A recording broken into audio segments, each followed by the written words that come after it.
Oh my word. I am completely wet from having taken a shower. I just have to say, my name is Suzanne Tidkemeyer. I used to write for No Longer Quivering, for Pathos for almost 10 years now. I just work on my own things. I just got back from the States and I'm trying to restore my home to a state of cleanliness again because my husband really dropped the ball on a lot of things. First, I have to show you the most luxurious thing you can get in Costa Rica, Bing cherries. These little suckers are $26 a pound at the auto mercado. I got these from Costco yesterday from our Costco here, and they weren't $26 a pound, thank God. They were not as cheap as you can get them in the States, but they're pretty damn cheap. So anyway, long story short, I'm back.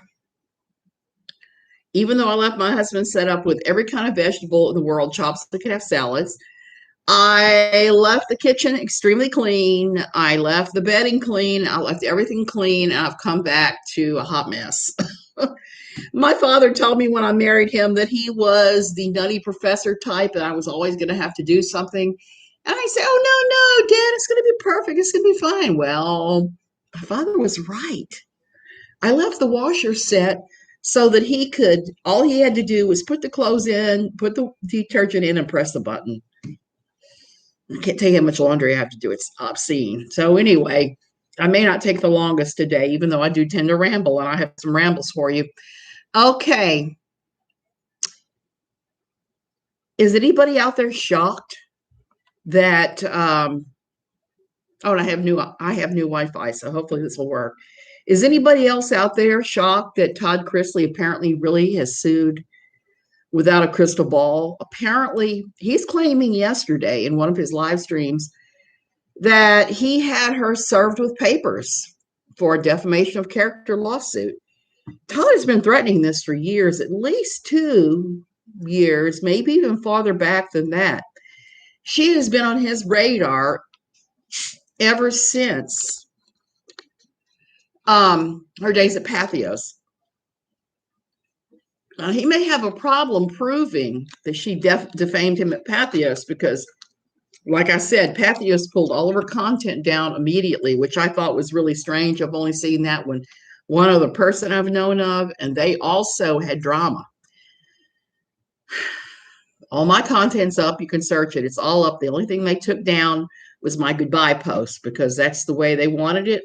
They said they would leave your goodbye post up for a week or two, and then they pull that down and leave the rest of your content up. I was kind of sad to see that because I thought was a good goodbye post.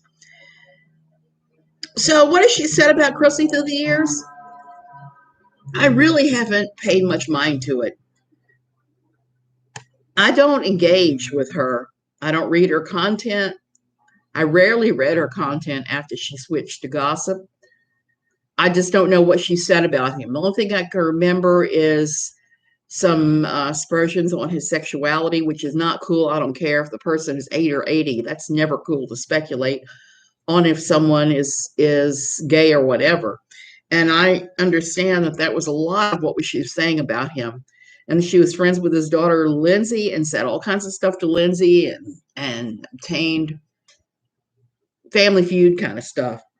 And I have kind of mixed feelings about that too, because, there's nobody who can be more complimentary or more brutal than your own family. I know that from my family and some of the crazy family feuds we've had over all kinds of stuff through the years. Family tends to be pretty brutal and pretty complimentary. So I don't take anything that anybody says about another member of the family when they're pissed off about them at them very seriously, because it comes from a place that's not good. And here's the other thing I have to say about Without a Crystal Ball and a bunch of other people. The point from which you go from shady to problematic is when you start taking things real life. What do I mean by that? When you reach out to family members to try to get the skinny, that's when you've gone real life.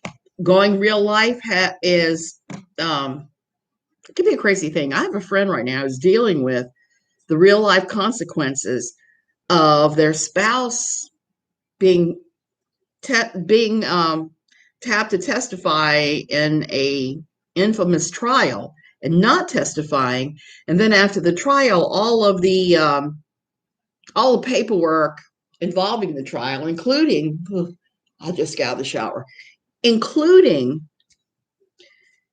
witnesses, the witness list, even though they did not use this person, was exposed.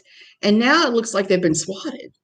I'm not 100% sure what's going to happen or what's going to go down, but it looks like they were swatted. They have law enforcement combing through everything they own. And I'm just completely flabbergasted. These are people that the allegation was made was shitty. And I don't know what that's like, because like 8 years ago, I think it was, or maybe it was more like 7, someone made an allegation about my husband. It turned out not to be true. I was pretty sure it wasn't true.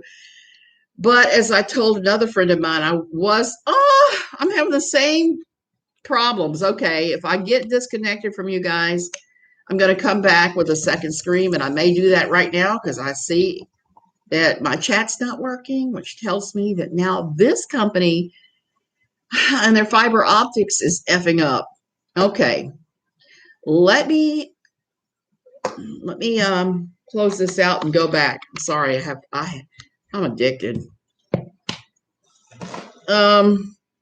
Okay.